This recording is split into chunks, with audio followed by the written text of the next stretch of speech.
Toujours au Congrès des maires de France avec Christine Portevin. Bonjour Christine. Bonjour. Vous êtes l'heureuse maire de quelle commune? Je suis maire de Guillestre, dans les Hautes-Alpes, dans le 05. C'est une commune de 2400 habitants, en pied de vallée, donc avec 2 grosses stations de ski, Risoul et Vars.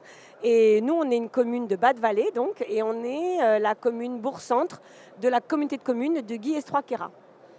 Vous avez signé très récemment un PEDT avec quels objectifs? Alors, Quels grands axes? Le PEDT, projet éducatif de territoire, l'idée c'était que tous les temps de l'enfant soient cohérents entre eux. Que ce qui se passe à l'école, ça se répercute sur ce qui se passe au temps périscolaire, donc tout ce qui est cantine, garderie, et au temps extrascolaire, donc le centre de loisirs, du mercredi et des vacances. Donc quelque chose qui se fait autour de la découverte de son environnement, devenir un citoyen, agir sur sa santé. Voilà, c'était vraiment des objectifs qui sont partagés avec les enseignants, avec les familles, et avec le personnel du service jeunesse de la commune. Il y avait urgence, il y avait parfois des projets qui pouvaient faire doublon, justement. Oui, tout à fait. Ouais. Oui. Et doublon et peut-être même parfois en contradiction. Donc il fallait quand même que ce soit un peu cohérent, que l'éducation nationale veuille bien travailler avec nous, ce qui a été le cas. Donc je remercie tous les acteurs parce que c'est important. Ça ne se fait pas tout seul. C'est un peu long. On a mis un an à le monter et on l'a signé. Maintenant, tout le monde tire dans le même sens. Voilà, on a signé en septembre avec l'éducation nationale, la mairie et les acteurs du territoire. Comment vont vos établissements scolaires, Christine? On a une baisse. Il y a assez de monde?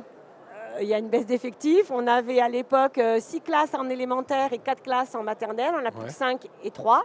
En sachant qu'à la maternelle, on est passé de quand je suis arrivée, donc il y a 27 ans, à 90 enfants.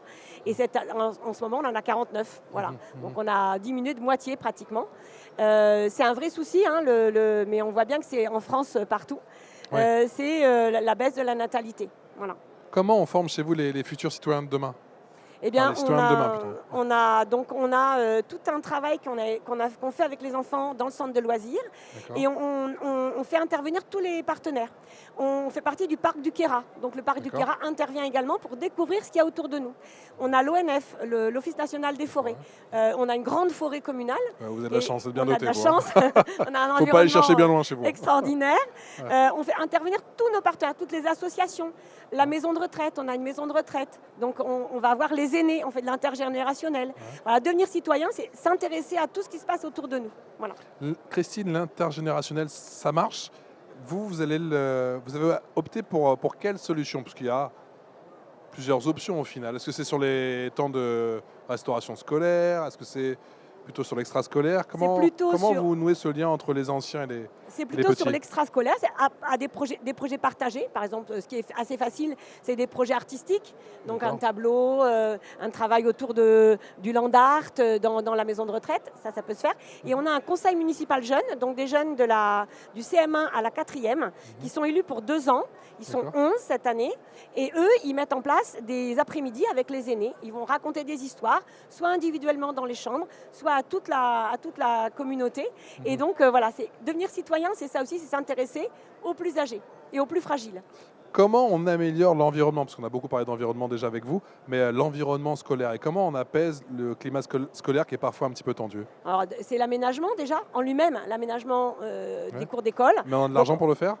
Non. On a des idées. On n'a pas d'argent, on a des plein idées. Okay. Mais on réfléchit effectivement à désimperméabiliser la cour de l'école élémentaire qui est toute bétonnée et toute goudronnée. Donc là, il fait chaud parce que chez nous, il fait froid, mais il fait aussi très chaud l'été. Donc voilà, diminuer la température, ça permet aussi de diminuer la température dans les têtes, dans les sentiments. Donc voilà, et ça c'est important. On travaille aussi autour du respect du corps, du respect donc autour justement du respect du corps de l'enfant. Donc on a tout un travail fait avec des associations, notamment le CODES, qui est un organisme qui travaille avec nous autour du respect du corps de l'enfant. Voilà. Vous m'avez parlé de l'ONF. Vous avez opté pour les forest schools ou pas du tout, comme ils font dans les pays nordiques? Comme on voit que ça commence à se développer un petit peu effectivement sur notre territoire. Moi, je ne peux pas intervenir, même si je suis enseignante moi-même, mais pas dans ma commune. Je ne peux pas intervenir sur l'enseignement des enseignants. À l'école maternelle, il y a un après-midi par semaine D'accord. qui est consacrée à l'école dehors. Donc ils vont se balader, ils se promènent, ils s'assoient, ils réfléchissent. Et du coup, Christine, c'est pas la même journée. Non, pas du tout, mais pour les enfants, J'imagine pour les enseignants, pour les enfants et pour les parents à la fin. Exactement. Plus de fatigue, donc ils dorment mieux. Oui, c'est plus simple. Et à l'école, au centre de loisirs, on fait beaucoup sortir les enfants également. La consigne, c'est de sortir le plus possible, dès qu'il fait beau. Et comme il fait beau 300 jours de soleil par an chez nous, il fait beau souvent. Combien? 300 jours de soleil par an. J'irai je sais que vous vérifier. n'êtes pas à Paris, vous êtes J'irai jaloux. vérifier. Ah bah Paris, non. Vous pouvez vérifier, vous pouvez. Peut-être pas cette année, mais les autres années, c'est sûr.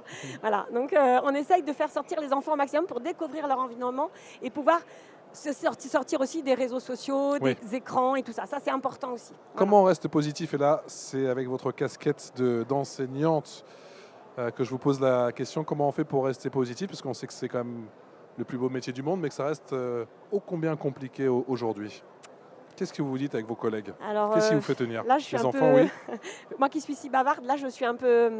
Je reste en voie parce que cette année, j'ai une classe très difficile, très compliquée, avec un tiers des enfants en grande difficulté. Pourtant, on n'est pas une REP, ni un REP+, ni rien. On est dans la montagne. Hein.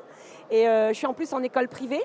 Donc, j'ai une classe très difficile. Ma collègue a une classe encore plus difficile. Sur le plan du climat scolaire? Sur le plan de la même- gestion des élèves en besoin particuliers. Moi, je ne suis pas enseignante spécialisée. Je suis une enseignante lambda. Ça fait 37 ans que j'enseigne, je sais, j'ai un peu de bouteille. Oui. Mais je suis démunie parfois dans des difficultés que je ne rencontrais pas avant. Voilà. Et c'est très difficile. Donc les AESH qui sont avec nous, qui s'occupent d'enfants en difficulté, ils sont précieux. Et il faut les rémunérer à leur juste valeur et surtout nous en confier un peu pour qu'on ait suffisamment pour s'occuper des enfants à besoin On particuliers. en trouve assez chez vous? À peu près. L'inclusion, ça a un prix, mais ça a un prix pour l'avenir. Et ça, je veux le dire, redire, l'inclusion, c'est bien, mais il faut nous donner les moyens de le faire correctement. Voilà. Le message est passé. Merci Christine. De rien.